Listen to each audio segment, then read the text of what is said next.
수요 저녁 하나님께서 오늘 우리에게 주신 영의 양식은 신약 성경 마태복음 22장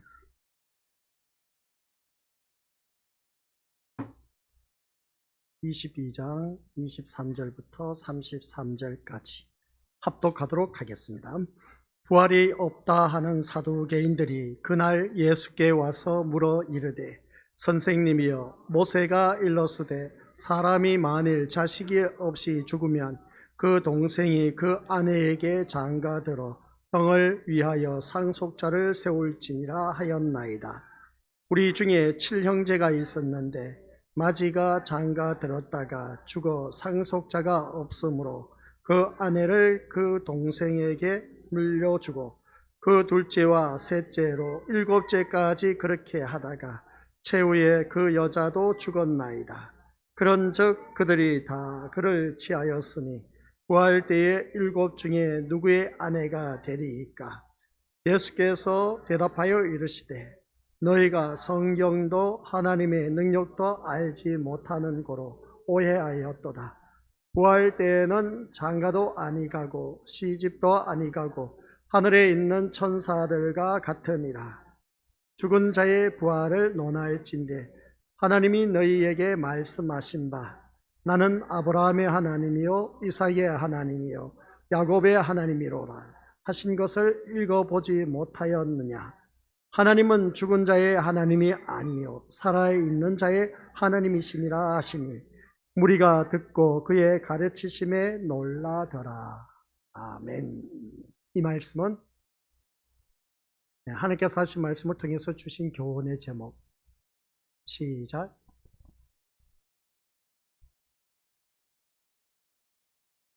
부활의 문제. 우리 믿음의 것들 믿음 생활하면서 더욱더 새롭게 거듭나야 된다는 것을 다시 한 번 더 깨닫습니다. 잠시 기도하겠습니다. 아버지 하나님 은혜 가운데 구원받은 저희들 오늘 수요 저녁 예배로 주님의 이름으로 우리 신림교회 예배당에 한자리에 모였습니다. 오늘 주님 앞에 나오며 세상 모든 일 내려놓고 또한 피곤한 가운데 심신이 지쳐있지만 그러함에도 불구하고 주님 앞에 나온 이 귀한 발걸음 아버지 하나님 그저 왔다 그저 돌아가는 발걸음이 없도록 각 심령마다 성령 하나님께서 역사하여 주시사 깨달음의 영을 허락하옵시고 하나님이 주신 귀한 메시지 귀한 은혜를 받아 누려 더욱더 힘과 용기와 소망을 갖게 하옵소서. 이 세상 것이 아닌 하늘의 것을 구할 줄 아는 지혜로운 자가 되게 하옵소서. 오늘 또한 부활의 문제를 가지고 말씀을 들을 때 우리들의 삶 속에서 부활의 삶으로 얼마만큼 살아가고 있는지 한번 다시 자기 자신을 점검할 수 있는 귀한 시간 되게 하옵소서. 지금도 살아계시고 우리와 함께하고 계신 예수님 이름으로 기도드립니다. 아멘. 기독교는 부활의 종교라고 말하고 있습니다. 부활의 종교라면 우리 하나님이 살아계신 그러니까 살아계신 하나님께서 독생하신 예수 그리스도를 이 땅에 보내주심으로 말미암아 이 땅에 오셔서 우리 주님께서 그 33년의 모든 삶을 마감하고 죽으셨다가 다시 살아나셨습니다.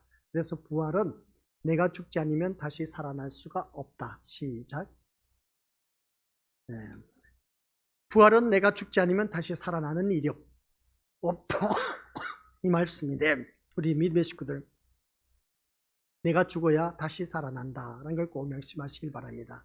그러면 내가 생명을 다해서 이제 죽고 나서 다시 살아나란 말이니까 그게 아니라 내가 살아있지만 아직도 죽지 못한 하나님 보시기에 좋지 못한 육신의 모든 것, 세상의 모든 것 다 잘라버리지 못한 것을 말하고 있다. 그래서 자기의 자신을 돌이켜 보았을 때 우리 건속들, 모난 성품, 성깔, 성질들 이러한 것들을 죽이지 않으면 우리는 다시 살아날 일이 없다라는 것입니다. 어떻게 보면 자기의 오직과 고집 그리고 우리 믿음의 자존심 그리고 자기 주장 자기 뜻을 너무나 내세운 경우가 참 많이 있음을 보게 됩니다. 이런 것 다 내려놓지 않으면 우리가 다시 살아나는 내 삶에 대해서 회복되어지는 역사가 없다라는 말씀의 내용입니다.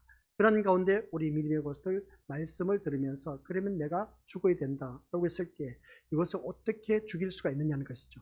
내 힘으로는 죽일 수가 없다는 겁니다. 그래서 오직 우리 믿음의 식구들 모두가 하나님의 능력에 그 장중 안에 붙들림 받아서 성령 하나님의 도우심을 구하며 나의 모난 성품을 계속해서 떨쳐버리는 것.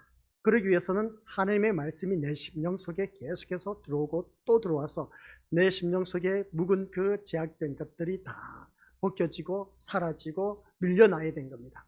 그래서 밀려나야 되는데 하나님의 말씀을 들으면 들을수록 내 심령 속에 묵은 그 제약된 그 찌꺼기들이 다 빠져나갈 때 그것보다 더 큰 축복이 없다라는 것입니다. 우리가 믿음 생활을 하면서 또 사람이 살다 보면 그렇습니다. 사람이 계속 입으로 들어가다 보니까 뒤로 변이 나옵니다. 대소변으로 나오는 것을 보게 된 것이죠. 근데 이 변이 대변 같은 경우는 쌓이면 숙변이 됩니다. 그러면 사람이 거기에 대해서 이제 질병이 오게 되는 것이죠. 그 질병으로 인해서 고통 속에 살아가는 자들이 참 많이 있습니다. 대표적으로 우리가 변비에 걸리신 분들 많이 있지 않습니까? 그런 그 모습 볼 때 우리가 하루에 이 변을 본다는 자체가 얼마나 또한 고맙고 감사할 일인지 몰라. 근데 변비에 걸리신 분들은 그것을 보지 못해서 참 힘들어하는 고통 속에 있는 자들이 참 많이 있음을 보게 됩니다. 아무튼 이런 모습을 볼 때 우리 믿음의 식구들, 제가 하고자 한 말씀이 뭐냐면 육신도 건강해야 되지만 우리들의 심령이 세상 것으로 찌들어져 있던 것들이 빨리 빼내지 못하면 영적으로도 질병된다라는 말씀 내용입니다. 그러니까 영적으로 질병되는 것을 우리가 빨리 이것을 없애기 위해서는 그 원인을 찾아내야 된다. 그 원인이 뭐냐 하면 우리 심령 속에 찌들어져 있는 구석구석에 박혀있는 그 모든 제약된 그 세상 것들을 우리가 빨리 찾아내서 그것을 없애버려야 된다라는 것을 다시 한 번 더 깨닫습니다. 그것을 깨닫는다면 내가 어떻게 된다? 처방을 받아야 된다는 것이죠.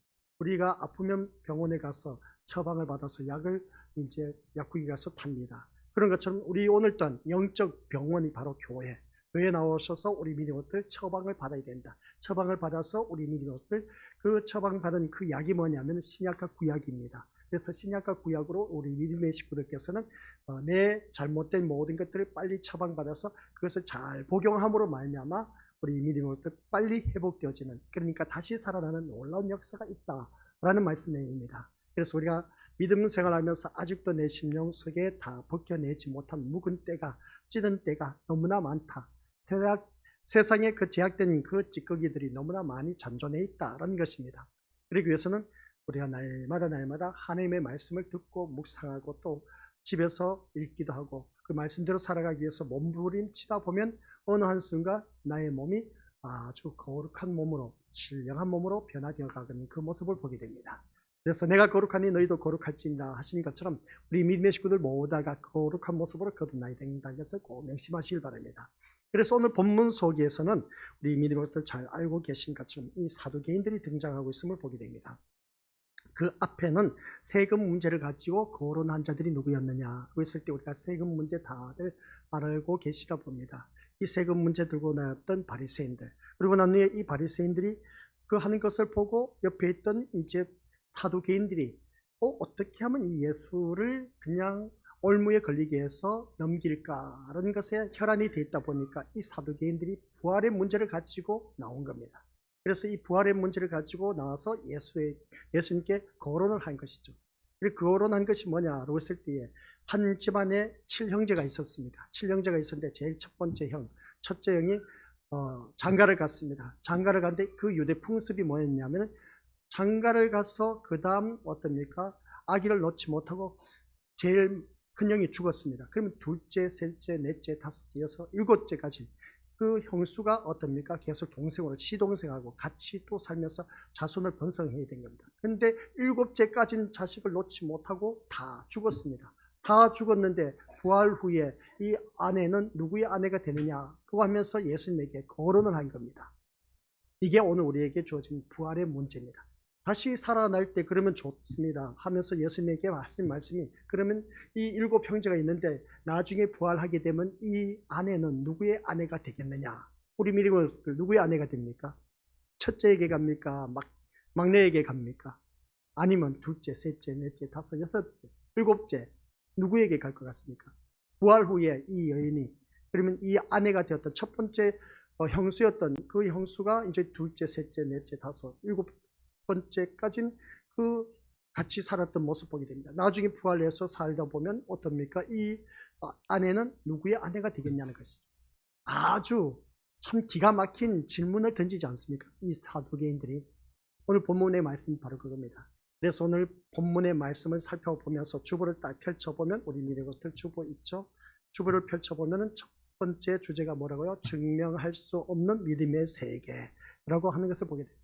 이게 다 누구를 두고 말하는 거냐라고 했을 때에 우리 믿는 것들 사두개인들을 두고 하는 말. 그 다음 두 번째 말씀 보니까 성경을 알지 못하는 자의 오해라는 그 말씀을 또 들려주고 있음을 보게 됩니다. 그 다음 세 번째는 그들은 무엇을 몰랐는가. 이 사두개인들이 모르는 게 너무나 많이 있었다는 것을 보게 됩니다. 그래서 우리 주님이 성경에 대해서 너는 어떻게 된 것을, 기록된 것을 알고 있느냐 하면서 질문을 던진 것이죠. 그래서 그들에게 마지막에 가서 현실이 되어야 할 부활의 세계가 어떠한 것인가를 말씀드리고 있음을 보게 됩니다. 그런 모습을 볼 때 먼저 우리가 믿음 생활하면서 증명할 수 없는 믿음의 세계, 증명할 수 없는 믿음의 세계, 너가 믿는 믿음의 세계를 한번 나에게 보여줘봐라. 그러면 내가 교회를 다닐게. 너가 믿는 그 예수님이 진짜 살아계신다면 나에게 보여줘봐라. 증명해줘봐라. 증거가 있으면 나에게 말해줘봐라. 보여줘봐라. 그러면 내가 예수님을 믿을게. 이런 자들이 참 많이 있음을 보게 됩니다. 바로 이겁니다. 오늘 우리가 믿음 생활하면서 증명할 수 없는 믿음의 세계가 너무나 많다는 겁니다. 네가 진짜 하나님을 믿는다면 하나님을 믿는 믿음의 세계를 나에게 보여달라는 겁니다. 그런데 우리가 어떻게 이것을 보여주느냐는 것이죠. 그 말씀인 겁니다. 그래서 하나님의 세계와 이 세상은 그 어떤 연계성도 갖고 있지 않다는 것. 그러니까 그러므로 세상의 관계와 가치관과 사고방식으로 하나님의 세계를 이해하려고 한다면 혼란과 모순에 부닥칠 수밖에 없다. 그러니까 우리 믿음의 식구들, 믿음의 건축들께서도 그렇습니다. 내가 교회를 다니면서 이 세상에 내가 알고 있는 그런 생각, 사고방식을 가지고 하나님의 세계를 이해한다는 것은 전혀 맞아 떨어질 수가 없습니다. 아시겠습니까? 그래서 내가 만든 천국을 만들어서 교회를 다니는 분들이 많다는 것이죠. 성경에서 말씀하고 있는 천국이 어떠한 것인가를 분명히 말씀하고 있는데 내가 원하고 바라는 천국을 바라보면서 교회를 다니신 분들이 참 많이 있어요. 그러니까 내가 생각하는 그 개념과 성경에서 말씀하는 그 성경의 개념하고는 전혀 딴판인 것을 보면서 어떻습니까? 그들이 각자 나름대로 그 하나님의 세계를 사람의 생각으로 판단하고 이해하고 하는 것을 보게 됩니다. 그러다 보면 성경을 바라볼 때 늘 부닥치는 것이 참 많이 있다는 것을 알 수가 있습니다. 오늘 본문 속에서도 그러지 않습니까? 부활의 문제를 가지고 거론을 하는데 이 아내가, 이 여자가 누구의 아내가 되겠느냐라고 말한 것을 보게 됩니다.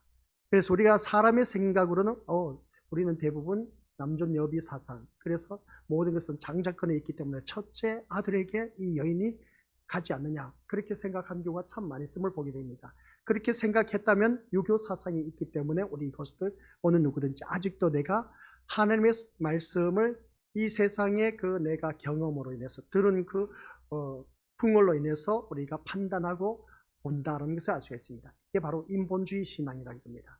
신본주의 신앙으로 하나님의 눈으로 바라보면 그런 것이 오늘 누구든지 이 말씀이 풀어진다는 것을 알 수가 있습니다. 그래서 오늘 본문에 등장하는 이 사두개인들이 바로 그에 해당하는 사람들인데 이 사두개인들의 모습이 나의 모습이 아닌지, 그래서 우리 것들에게 제가 늘 말씀드린 것은 무엇이었겠습니까? 성경에서 나타나는 모든 사건들은 나를 바라보면서 내가 어떠한 존재인가를 보여주고 있다는 사실, 그래서 내가 어떤 존재로 살아가고 있는지 한번 자기 자신을 바라보라는 겁니다. 그래서 말씀을 들으면서 내가 이 모습이 나의 모습과 똑같네 라고 생각하시는 분들이 있다면 이 사두개인들의 모습이 오늘 나의 모습이다. 그러면 우리 믿음으로서 말씀 잘 듣고 이 사두개인의 모습에서 벗어나서 하나님이 원하는 하나님 백성의 모습으로 거듭나야 된다. 이걸 꼭 명심하시길 바랍니다. 그래서 우리가 앞에서 이제 바리새인들이 물었습니다. 가이사에게 세금을 바칠 것인가 말 것인가에 대한 문제를 가지고 예수님을 올무에 걸리게 하려고 한 이 바리새인들의 계획이 수포가 되고 그날에 다시 사두개인들이 예수님을 찾아와서 부활에 대해서 질문을 던집니다. 사두개인들은 부활이 없다라고 주장하는 사람들이었기 때문에 그들이 부활에 대해서 질문을 한 이유는 역시 예수님을 곤란에 빠뜨리기 위해서였다는 것을 알 수가 있습니다. 그러면 이 사두개인들은 어떤 것이냐고 했을 때 성경에 나와 있는 사두개인들은 한결같이 부활을 부정합니다. 다시 살아나는 것을 부정하고 있다는 것입니다. 그럼 부활을 부정한다라고 했으면 영적인 모든 문제는 이 사두개인들은 믿지 않습니다. 영적인 모든 문제. 또한 사람이 죽고 나면 어떻습니까? 그 영혼 불멸설. 영혼 불멸설이 뭔지 아시죠?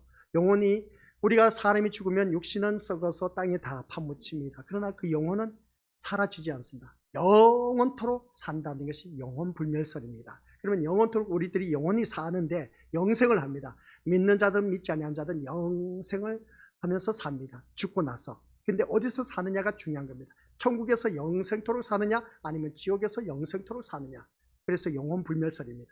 영혼은 죽지 않습니다. 아시겠습니까? 그래서 내 영혼이 천국에서 영원토록 오직 기쁨과 즐거움과 누림만이 있는 그 세계에서 살 것이냐 아니면 우리 미리 어떤 영혼에서 시작해서 영혼까지 고통 속에서 내 영혼이 살 것이냐. 우리 그것도 끔찍합니다. 지옥에서 영원토록 고통 속에 산다는 것은 이건 우리가 이루 말할 수가 없습니다. 그러니까 우리 미디어 고스터께서는 제가 신신당부하고 싶은 것은 지금까지 신앙생활을 해왔는데 내가 죽고 나서 내 영혼이 영원토록 지옥에서 고통을 당한다면 이거 얼마나 참 큰 낭패가 아니라 진짜 미치고 한절로도 아니라 이건 완전 죽을 지경인 겁니다. 죽을 지경이어도 지옥에서는 죽을 수가 없는 것이 지옥이야. 그래서 그 고통이 얼마나 심한지 우리 미리부터 아파서 다들 잘 알고 계실 겁니다. 아팠을 때 최고로 아팠을 때 아유 아파서 죽겠다 했을 때 그 아파서 죽겠다 하는 그 고통이 한번 우리 것을 생각해 보시기 바랍니다. 영원토록 이어진다 한번 생각하면은 이건 완전 이건 살아갈 수가 없는 그런 세계입니다. 근데 그 내 영혼이 그런 세계에 빠진다면 어떻게 되겠냐는 것이죠. 그런데 가지 말아야 된다는 겁니다. 그런데 우리가 교회를 다니면서 우리가 한결같이 주여 주여 주여 하는 자마다 다 천국에 못 들어간다고 하셨습니다. 큰일 날 일인 것이죠. 그러니까 내가 오늘 이 자리에 나온 것이 분명한 목적이 있어야 되고 내가 또한 이 시간 하나님께서 나에게 주시고자 하는 말씀이 무엇입니까? 그걸 제대로 알고 깨달아야 된다. 그런 말씀입니다. 그러면 그것을 제대로 알고 깨달아서 나는 영원토록 지옥에서 고통 속에 살아갈 것이 아니라 우리 믿음의 것들 모두 다가 영원토록 오직 기쁨, 즐거움, 누림만 있는 날마다 새로운 세계가 펼쳐지는 그 완벽한 천국의 세계, 그곳에 내가 가서 살아야 될 텐데 근데 내가 살아간다는 그 삶의 모습 볼 때 영혼 불멸설, 이걸 바라볼 때 지옥에서 산다, 이건 끔찍할 일인 겁니다. 이걸 이제 누가 부인을 하고 있느냐? 사두개인들이 한결같이 영혼 불멸설을 부인하고 있음을 보게 됩니다. 그리고 또한 천군, 천사, 우리 믿음들 이 사두개인들은 천사 존재하지 않는다 그렇게 믿고 있습니다. 그러면 여기서 사두개인들은 뭡니까? 다시 살아나는 부활도 부정한 것이고 영적인 모든 것 또한 다 그것은 거짓말쟁이다라고 하는 것이고 영혼불멸설도 그것은 있을 수가 없다라고 하는 것이고 천사도 존재하지 않는다라고 하는 주장이 바로 사두개인들인 겁니다. 오늘 본문 속에서 나와 있는 사두개인들 아셨죠? 그렇기 때문에 성경에 대한 세상의 반응 또한 그것과 크게 다르지 않다는 겁니다. 세상은 또한 보이지 않고 확인되지 않는 것에 대해서는 냉소할 수밖에 없습니다. 보이지 않는 세계에 대해서는 관심을 안 갖습니다. 이 세상은 보이는 것에 쫓아가게 됐다는 것이죠. 그래서 견물생심이라고 제가 우리 믿음의 식구들에게 늘 말씀드렸지 않습니까? 눈앞에 드러난 결과물이 있어야 쫓아갑니다. 누구든지. 근데 기독교는 눈앞에 드러난 결과가 아닌 눈앞에 보이지 않습니다. 보이지 않는 그 세계를 바라보고 있기 때문에 우리가 살아가고 있다는 겁니다. 근데 이거 참 이렇게 하다 보면 답답해. 교회를 다니는 사람들 바라보면. 그리고 교회를 열심히 다녔는데 결과물로 인해서 내가 열심히 예배를 드리고 기도도 하고 찬양도 하고 헌신하고 봉사하고 충성하고 모든 예배 다 참석하고 있습니다. 그러면 나에게 주어진 모든 일들이 하는 것보다 다 잘 되고 형통하고 아쉬울 것도 없이 무엇이든지 손만 대면 다 잘 되는 그런 일들이 우리에게 펼쳐져야 되지 않습니까? 그죠? 그게 바로 이제 눈앞에 드러난 결과물인 겁니다. 근데 기독교는 있지 않습니까? 그런 결과물로 나타나지는 않습니다. 착각 속에서 우리가 신앙생활 하지 마시기 바랍니다. 성경에서는 그러한 것을 가르치지 않습니다. 물론 우리 미래것들 성경에서는 그런 모든 것들은 우리가 먼저 그러한 것을 앞세우는 것이 잘못된 것이고 내 영혼이 잘 되면 범사가 잘 된다는 것은 우리 미래것들 성경에 나와 있지 않습니까? 그런 것처럼 내 영혼이 잘 되면 범사의 모든 일들이 다 잘 될 수밖에 없는 이유가 뭐냐라고 했을 때 아쉬울 것도 없이 참된 자유함을 누릴 수가 있다는 것을 보게 됩니다. 그래서 오늘 이 자리에 앉아 계신 우리 믿음의 식구들 모두 다가 한결같이 말씀을 통해서 세상 또한 보이지 않고 확인되지 않는 것으로 인해서 참 냉소하면서 교회 다녀봤자 소용없어. 뭐 때문에 교회 다니냐? 바로 내가 교회 다니지 않아도 이렇게 사업하니까 장사를 하니까 돈 많이 벌고 잘 먹고 잘 살고 잘 누리지 않냐? 너도 뭐 교회 다닐 필요 없어. 그런 교회 필요 없어. 하면서 어떻습니까? 주위 사람들이 유혹하고 우리를 참 업신여긴 그런 경우가 참 많이 있음을 보게 됩니다. 그럴 때 우리가 참 난감하지 않습니까? 그들이 하는 말은 우리가 사람 살아가는 삶 속에서 당연한 소리입니다. 교회 나가지 않고 장사하니까 꽃배기로 많이 돈을 벌 수 있어. 더군다나 주일날 같은 경우. 우리는 모든 걸 다 문 닫고 어떻습니까? 교회 나온 것보다는 장사하는 사람들이 더 많이 버는 것 같아 보이니까. 그리고 또한 우리 믿음의 것들, 믿음의 산 증인들 바라보면 주일날 일을 하지 않고 사업하지 않고 문을 닫고 했더니 오히려 더 많은 수입을 얻었다라고 하신 그런 산 증인들도 있음을 보게 됩니다. 하나님의 은혜인 것이죠. 그런 것을 보면. 그런 그 모습 보면서 우리 믿음의 것들, 세상 사람들이 갑니다. 아니야. 너 그렇게 장사하다 보면은 정직하게 살다 보면 장사 죽도 밥도 안 돼. 다 망해. 그렇게 살지 마. 대충 하면서 사람 눈속여 가면서 그렇게 살아가. 그러면 금방 부자 돼. 그렇게 유혹하는 자들이 얼마나 많은지 모릅니다. 그러나 하나님의 자녀들은 그런 것에 유혹당해서는 안 된다는 것이죠. 우리는 어느 누구든지 FM대로 진리대로 살아가야 된다는 것을 보게 됩니다. 그래서 오늘 이 세상에 보이지 않는 것 때문에 이 세상 사람들은 어떻습니까? 그것으로 인해서 우리를 믿음 생활하는 교회 다니는 것을 참 가볍게 여기는 그런 경우가 참 많이 있음을 보게 됩니다. 그래서 하나님의 존재부터 시작해서 성경이 언급하는 천국과 지옥의 문제, 부활과 구원의 문제에 대해서도 그들은 아주 차가운 반응을 할 수밖에 없습니다. 세상이 내가 수고한 만큼 돈을 버는 것만큼 누릴 수가 있기 때문에 현실에 대해서 모든 포커스를 맞춰져 있다 보니까 교회 다니는 것에 대한 관심은 아예 저 물 건너가 있다는 것을 보게 됩니다. 그러다 보니까 계속 전도해도 안 돼. 그러다 보니까 전도를 하면서 아닙니다. 교회 다니면 잘 먹고 잘 살고 잘 누리고 안 되는 일도 잘 되고 내 자녀 말썽썩였는데 말씀 피우는 자녀가 또 말도 잘 듣고 또한 하는 사업도 잘 되고 모든 것들이 다 잘 됩니다. 그 말에 또한 어떻습니까? 혹해서 교회에 나오신 분들이 또 있습니다. 아픈 몸도 깨끗하게 고침받는다 하니까 속썩인 남편도 아내도 부모도 자녀도 누구든지 교회 나오기만 하면 다 잘 된다고 하니까 그 말에 솔깃해서 그럴까 하면서 교회 나와서 막상 신앙생활을 합니다. 신앙생활을 해보다 보니까 그런 문제가 사라지느냐? 아니요. 사라지질 않습니다. 현실은 현실입니다. 그래서 신앙과 현실에 대해서 우리가 갈등을 느낄 때가 많이 있다고 했지 않습니까? 그래서 신앙은 현실을 바라보니까 전혀 내가 교회를 다닌다 해서 잘 되는 것도 없고 그리고 속썩이는 가족 식구들 있다 할지라도 여전하게 속썩이고 있고 참 이거 내가 교회를 다닌다고 했지만 이거 완전 거짓말쟁이야. 교회 그 말을 듣고 내가 교회 나왔긴 나왔는데 이거 진짜 거짓말쟁이야. 다 듣고 보니까. 그래서 교회를 등진 사람들이 참 많이 있습니다. 그 모습을 볼 때 우리가 믿음 생활하면서 눈앞에 보이지 않는 오늘 첫 번째 주제지 않습니까? 증명할 수 없는 믿음의 세계. 이거 참 난감할 때가 한두 번이 아니다. 라는 것을 알 수가 있습니다. 그래서 세상이 받아들이는 것은 아마 그들이 바라고 있는 예수 정신. 예수 정신이 뭐겠습니까? 세상의 평화를 위해서 오신 예수 정신을 따라서 우리 모두가 사랑을 실천한 기독교라고 말하는 것을 바라보게 됩니다. 어떻게 보면 세상이 말하고 있는 예수 정신, 사랑을 전해야 된다. 맞는 말인 것이죠. 그래서 그 정신을 알고 있는 기독교, 세상 사람들이 알고 있는 그것밖에 모르는 겁니다. 그래서 기독교가 믿는 것이 무엇인지에 대해서는 관심이 없고 예수님의 죽으심 또한 세상에서 사랑을 실천하기 위한 것으로 해석을 하는 것을 보게 됩니다. 이런 모습 볼 때 하지만 부활의 문제든 영적인 문제든 이성적으로 이해가 안 되는 그런 문제, 논리적으로도 설명이 안 되고 과학적으로도 증거될 수 있는 것이라면 불필요한 것은 믿음이라는 겁니다. 그러니까 증명되지 않는 것은 이거는 다 필요 없다는 것이죠. 불필요하다는 것이죠. 그래서 너희 믿음 생활하는 거 다 헛것이야. 그렇게 말하는 경우가 참 많이 있음을 보게 됩니다. 그래서 인간의 그 이성과 논리로도 얼마든지 믿을 수가 있기 때문에 그런 것을 우리가 알 수가 있습니다. 이런 말씀을 볼 때 우리 믿음의 식구들 인간의 이성과 논리로 바라보면 충분히 말 잘하는 사람 보면 거기에 혹해서 다들 넘어가는 경우가 참 많이 있음을 보게 됩니다. 그런데 우리가 그런 것에 넘어가서는 또 안 된다는 것을 꼭 기억하시기 바랍니다. 오늘 이 자리에 앉아 계신 우리 것들 모두 다가 한결같이 하나님의 말씀의 세계에 들어가기 위해서는 믿음이 반드시 우리에게 요구가 된다는 것을 꼭 기억하시기 바랍니다. 오늘 무엇보다도 이 말씀을 통해서 다시 한 번 더 자기 자신을 들여다보면서 하나님의 말씀 세계에 들어가기 위해서는 나에게 뭐가 필요하다? 믿음의 세계가 필요하다는 걸 꼭 명심하시기 바랍니다. 이게 하나님의 말씀의 세계에 들어가는데 이거 완전 거짓말쟁이 아니냐라고 그렇게 표현하신 분들 참 많이 있음을 보게 됩니다. 이거는 호구성이다. 호구에 불과한 소설이다. 라고 그렇게 말한 것을 보게 됩니다. 호구성을 강조한 것이 소설이지 않습니까? 그죠? 소설과 다를 바 없다. 문학 에세이집과 다를 바 없다. 그렇게 말하신 분들이 참 많이 있습니다.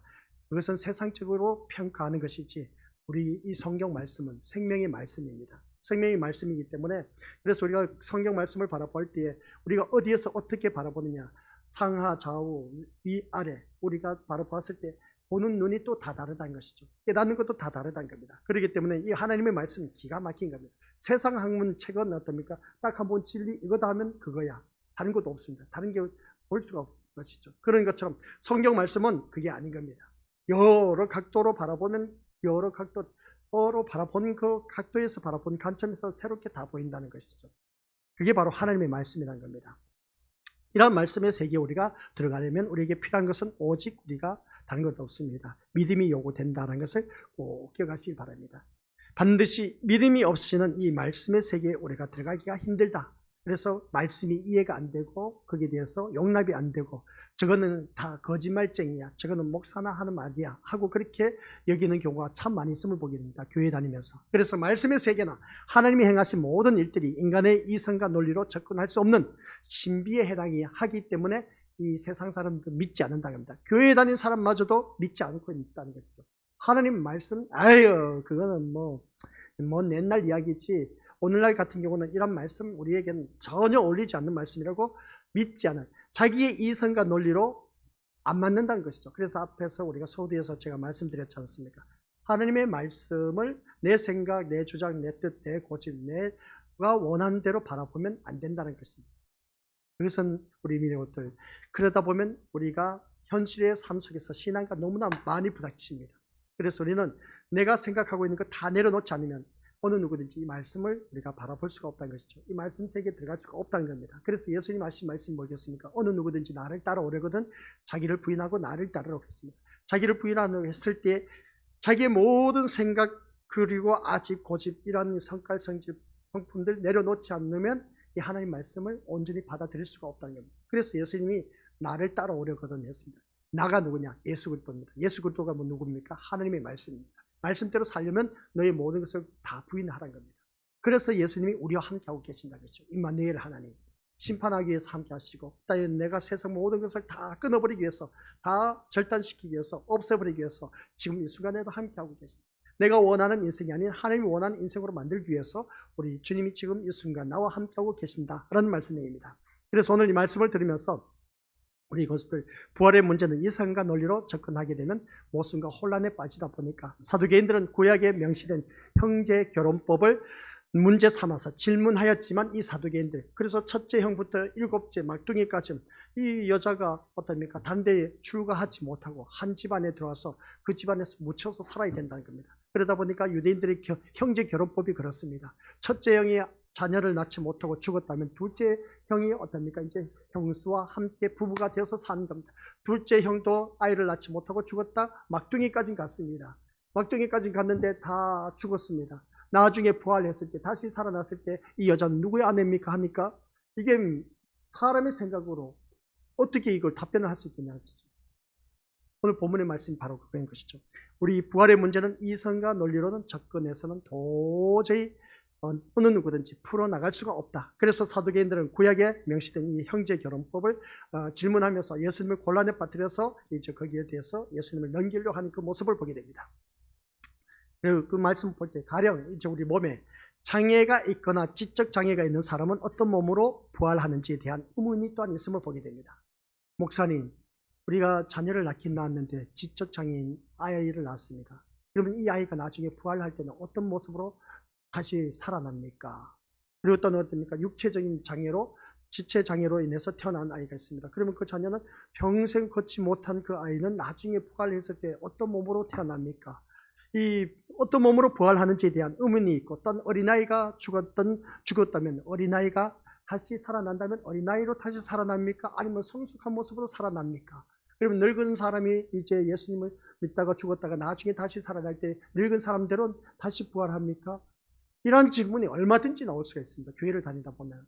그러면 지금 나의 모습이 이 모습입니다. 어린아이 남녀노소 불문하고 지금 내가 죽었습니다. 이 모두 다가 이 시간 다 함께 죽었다는 것이죠. 그럼 나중에 우리가 예수 그리스도를 믿는 모든 자들은 다시 부활한다 했을 때에 부활할 때 지금 내가 죽은 모습으로 다시 부활할까? 우리 미래부터 어떻게 생각하십니까? 오늘 부활의 문제입니다. 말씀 제목이. 어떻게 내 모습은 어떤 모습으로 다시 살아납니까? 어떤 분은 그렇게 말합니다. 목사님, 우리가 죽었다가 다시 살아날 때는 가장 아름다운 모습일 때 그 모습으로 다시 부활합니다 라고 합니다. 이 말이 참 그럴만도 해요. 내가 가장 최상적인 그 상태의 그 모습으로 내가 부활합니다 라고 그렇게 표현한 경우가 또 있음을 보게 됩니다. 내가 가장 잘 나갈 때 그 모습으로 또 부활합니다 라고 그렇게 표현하신 분들이 있습니다. 우리 믿음들 참 의미심장하지 않습니까? 이 부활의 문제를 쉽게 여기지 마시기 바랍니다. 내가 죽었다가 다시 살아난다니까요. 그럼 부활, 죽었다가 다시 살아날 때 어떤 모습으로 살아나느냐는 겁니다. 내 모습 이대로 지금 나의 모습으로 태어날까? 나 다음번에 부활할 때는 더 멋지게, 완벽하게, 멋진 남자로서 새롭게 어떻습니까? 그렇게 내가 다시 살아날 거야 라고 그렇게 생각하시는 분들 많지 않습니까? 내가 가장 아름다웠을 때 그 모습으로 다시 살아난다. 이런 저런 많은 부활의 문제를 가지고 질문하는 사람들이 얼마나 많은지 모릅니다. 꼬부랑 할머니가 이렇게 평생 예수님을 믿다가 그냥 죽었어. 그러면 죽었으면 어떻습니까? 나중에 부활할 때 그 꼬부랑 할머니로 부활할까? 어린아이는 아주 어린아이 수준에서 부활할까? 내가 교통사고로 죽었어. 그러면 교통사고로 죽은 상태에서 그대로 부활할까? 질병에 걸려서 암에 걸려서 죽었어. 그러면 암에 걸린 부활 상태 그대로 다시 내가 살아날까? 질병에 걸려있는 그 상태로 우리 미리 어떻게 생각하십니까? 부활의 문제 한번 생각해 보자는 겁니다. 어떻게 생각하세요, 우리 미리 것들? 바로 그겁니다. 오늘 부활의 문제입니다. 아셨죠? 그래서 우리는 이 말씀 첫 번째 주제가 증명할 수 없는 믿음의 세계입니다. 이 부활의 세계는 증명할 수가 없습니다. 증명할 수 없는데 성경에는 답변하고 있습니다. 어떤 모습인지. 그것을 우리가 말씀에서 찾아내야 되는 것이죠. 우리가 생각한 것은 얼마든지 공감을 가질 수가 있어. 그죠? 죽었으니까. 우리 죽었다가 다시 살아난 나사로. 죽은 상태에 다시 살아났어. 우리 믿음으로 나사로를 바라보니까. 죽었던 아이가 다시 살아났어. 아이가 죽었던 그 모습 그대로 다시 살아났다니까요. 목사님 성경에 나왔지 않습니까? 어린아이가 죽었는데 달리라고 아이야 일어나라 했을 때 우리 주님이 그 아이가 그대로 죽었던 모습 그대로 살아났어. 나사로가 죽어서 무덤 문 안에 들어갔다가 그냥 붕대가 묶인 몸에 묶인 채로 이렇게 꽁충꽁충 뛰어서 나오고 있어. 나사로가 죽은 모습으로 그대로 나오고 있다니까요. 다시 살아난 모습입니다. 이게 부활인 겁니다. 그리고 우리 믿음이 어떻게 답변하겠습니까? 그래서 우리 권석들은 성경 말씀 보니까 어린아이가 죽었다 다시 살아났다. 그리고 구약의 그 가이사가 아닌 사르밧 가부 아이가 죽었지 않습니까? 그 엘리야가 기도해서 살렸습니다. 죽었던 아이가 살아난 모습입니다. 그대로 다시 살아났다니까요. 지금까지 제가 말한 말에 우리 믿음들 공감을 갖습니까? 안 갖습니까? 내가 죽었던 모습 그대로 다시 살아난다니까요. 그 말을 우리 믿음들 어떻게 받아들여야 되냐는 것입니다.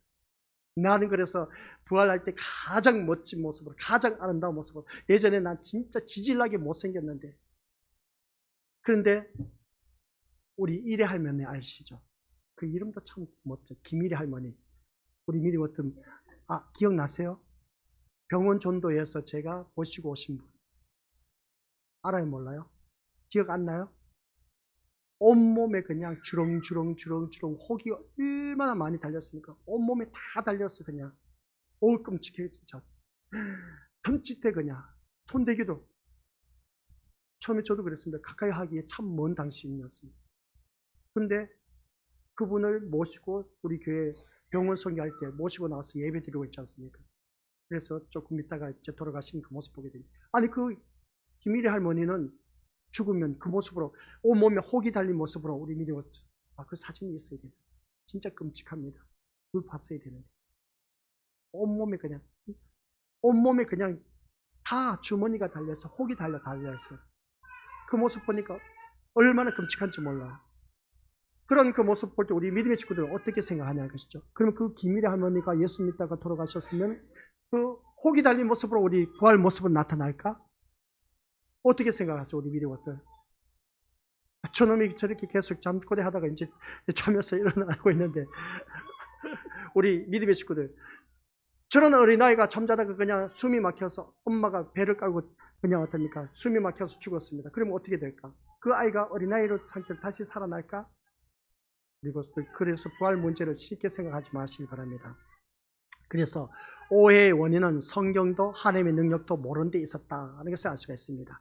우리 오늘 본문에서 주님이 말씀하신 겁니다. 이것은 사두개인들만의 문제가 아니라 현대교회의 문제이기도 하다는 것을 알 수가 있습니다. 현대교회 역시 성경을 모르고 또한 하나님의 능력을 모르기 때문에 철저하게 오해에 파묻혀서 말씀의 세계를 전혀 보지 못하는 현실이다라는 것을 알 수가 있습니다. 이러한 현실에서 벗어나는 것은 오해의 늪에서 빠져나오는 것밖에 없다는 겁니다. 그래서 우리가 성경 말씀을 바라볼 때 오해의 늪에서 빠져나오자. 그래서 지금까지 제가 질문을 던졌습니다. 내가 부활할 때 어떤 모습으로 부활할까? 한번 자기 자신을 바라보면서 우리가 지금까지 신앙생활을 하는데 우리가 죽었다가 다시 살아난다고 하는데 성경에서는 그 사르밧 가부의 아이도 죽은 모습을 그대로 살아났다. 나사로도 죽은 모습으로 다시 살아났다. 그리고 또 죽었던 아이가 다시 그대로 살아났다 한 것을 바라보면 나도 다시 살아날 때 내가 죽은 모습 그대로 다시 살아나지 않을까?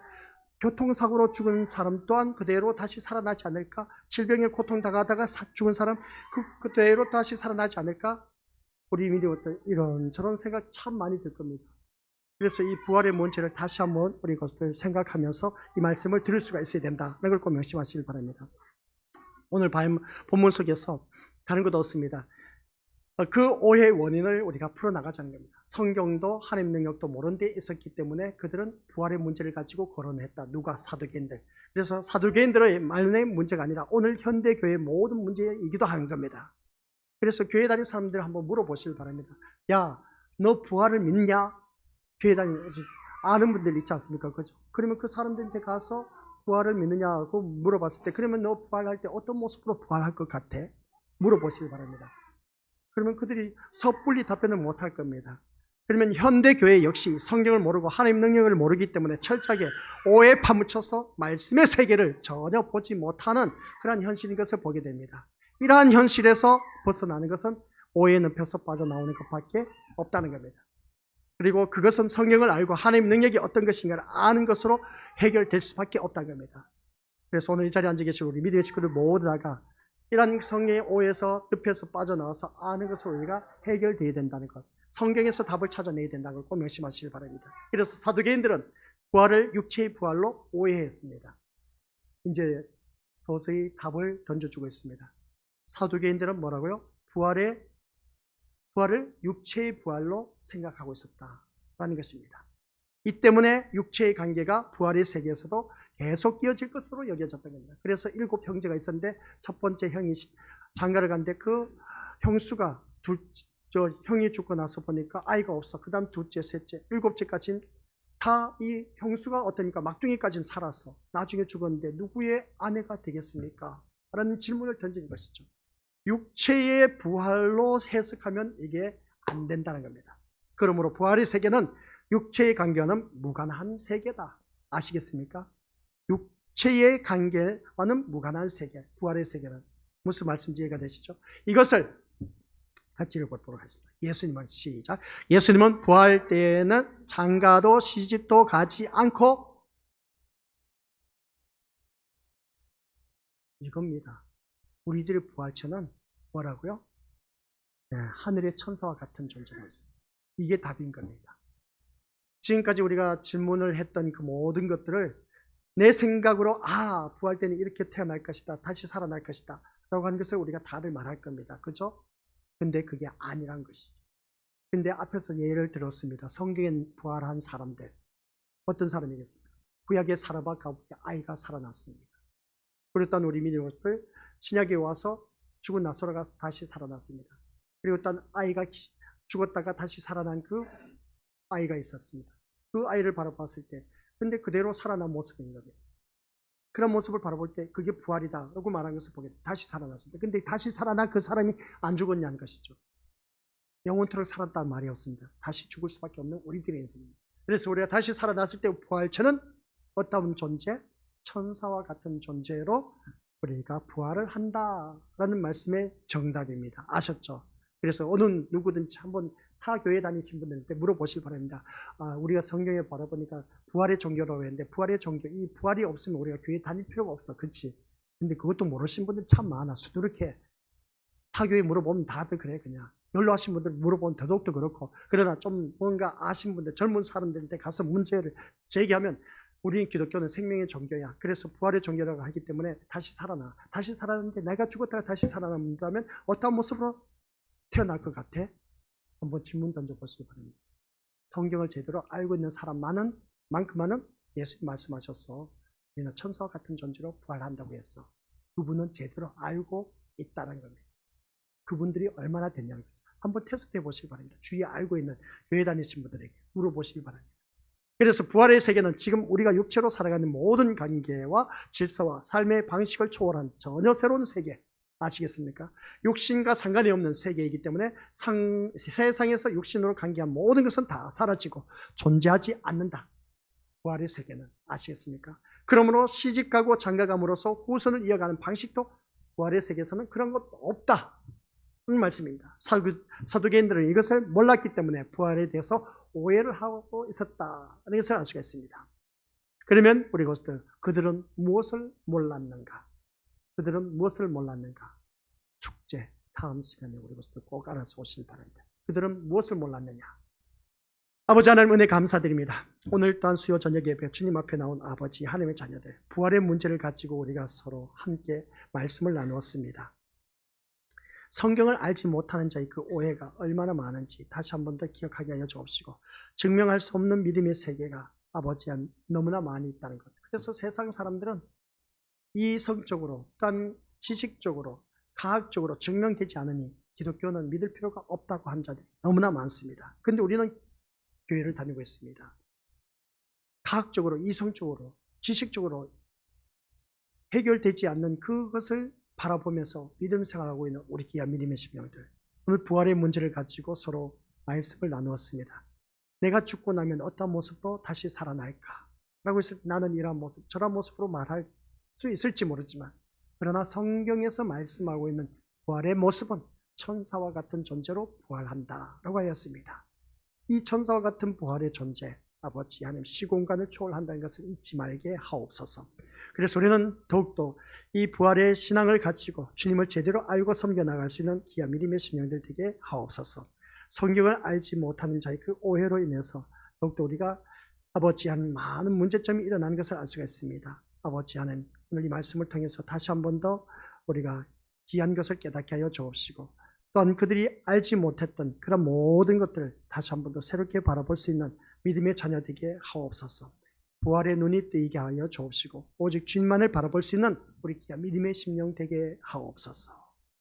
감사를 드리며 예수님의 이름으로 기도드립니다. 아멘. 하늘에 계신 우리 아버지, 아버지 이름을 거룩하게 하시며 아버지의 나라가 오게 하시며 아버지의 뜻이 하늘에서와 같이 땅에서도 이루어지게 하소서. 오늘 우리에게 일용할 양식을 주시고, 우리가 우리에게 잘못한 사람을 용서하여 준 것 같이 우리 죄를 용서하여 주시고, 우리를 시험에 빠지지 않게 하시고 악에서 구하소서. 나라와 권능과 영광이 영원히 아버지의 것입니다. 아멘.